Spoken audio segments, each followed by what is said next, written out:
राजौरीमधनं एक मोठी बातमी येते। राजौरीमध्ये पाकिस्तानी सैन्यांकडून रहिवासी भागात हल्ले करण्यात आलेत। राजौरीच्या नागरी वस्त्यांवर पाकच्या सैन्यांनी हल्ले केलेत। या पाकिस्तानच्या हल्ल्यात अनेक घरांचं नुकसान झालंय। त्या प्रकारचे दृश्य सुद्धा आलेत। या दृश्यावरून आपण अंदाज लावू शकतो की हा हल्ला किती भीषण होता।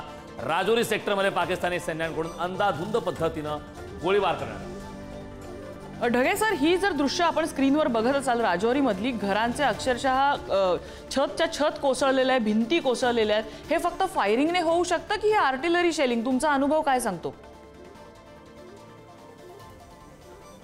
हेवी आर्टिलरी शेलिंग आहे। हे फक्त जे स्मॉल आर्म्स फायरिंगने हे होऊ शकत नाही। हेवी आर्टिलरी शेलिंग आहे आणि मागच्या काही दिवसांमध्ये पाकिस्तान अक्रॉस बॉर्डर अशा प्रकारची हेवी आर्टिलरी शेलिंग करतोय। इनफॅक्ट म्हणजे 22 एप्रिलच्या घटनेनंतरच लगातार अशा प्रकारचं जे आहे सीज फायर व्हायोलेशन तर त्याने केलेलंच आहे आणि मागच्या काही दिवसांमध्ये तर अतिशय मोठ्या प्रमाणावर तो हेवी आर्टिलरी शेलिंग करतोय। आणि याच्याच माध्यमातून मुख्य मुद्दा हाच आहे की लष्कराच्या विरुद्ध, भारतीय लष्कराच्या विरुद्ध तुम्ही मुकाबला करत असाल, आम्ही बिलकुल त्यासाठी तयार आहोत। पण निष्पाप लोकांना, गुरुद्वाऱ्याला, जे बॉर्डर विलेजेसमध्ये जे सामान्य नागरिक आहेत त्यांना जर तुम्ही टार्गेट करत असाल, त्यामध्ये त्यांचा जर जीव जात असेल तर जे आहे हे अत्यंत निंदाजनक असं त्या ठिकाणी आंतरराष्ट्रीय समुदायाने पाहण्यासारखं आहे। आणि सगळ्यात महत्त्वाचं, या सगळ्या घटनांवरून आता आंतरराष्ट्रीय समुदायाने पाहावं की जे आहे खरोखरच एस्केलेशन कोण करतंय, हे युद्ध कोण वाढवतंय। आम्ही एक भूमिका घेतली की आम्ही जे आहे रेसिप्रोकल आणि रिस्ट्रेंट ऍक्शन असेल, तुम्ही जसं केलं त्याला आम्ही तशा प्रकारचा रिप्लाय करू। ते हेवी आर्टिलरी शेलिंग करतात तर आपण सुद्धा आर्टिलरी शेलिंग त्यांच्यावर करतोय। आणि काल अधिकृतरित्या आपल्या प्रेस ब्रीफिंग मध्ये एक व्हिडिओ त्या ठिकाणी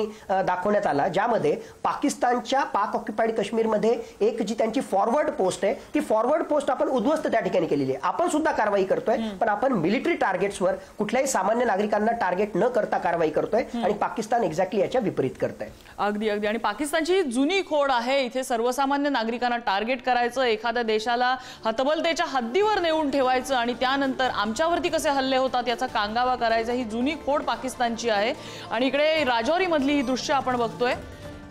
या ठिकाणी एका अधिकाऱ्याचा सुद्धा मृत्यू झाल्याची माहिती आहे। पूंछ परिसरामध्ये स्फोटांचे जोरदार आवाज झालेले होते। श्रीनगर आणि आसपासच्या भागात सुद्धा पाकिस्तानसोबत जोरदार चकमक सुरू आहे। आणि जसं आता ढगे सरांनी आपल्याला सांगितलं की त्यांच्याच भाषेमध्ये किंबहुना त्यापेक्षा सरस असं उत्तर त्यांना या ठिकाणी दिलं जात आहे। सुरक्षा दलांनीही जमिनीवर हवेत मारा करणारी क्षेपणास्त्र प्रणाली कार्यान्वित केली आहे। हे दृश्य आपण पाहतोय राजौरीमध्ये। खरं तर मॅडम, राजौरीमधल्या काही प्रतिक्रिया सुद्धा आल्या होत्या। त्या ठिकाणचे नागरिक भयभीत झाले होते, ज्या प्रकारचे सध्या नागरी वस्त्यांवरती पाकिस्तानवरती हल्ले करण्यात आले।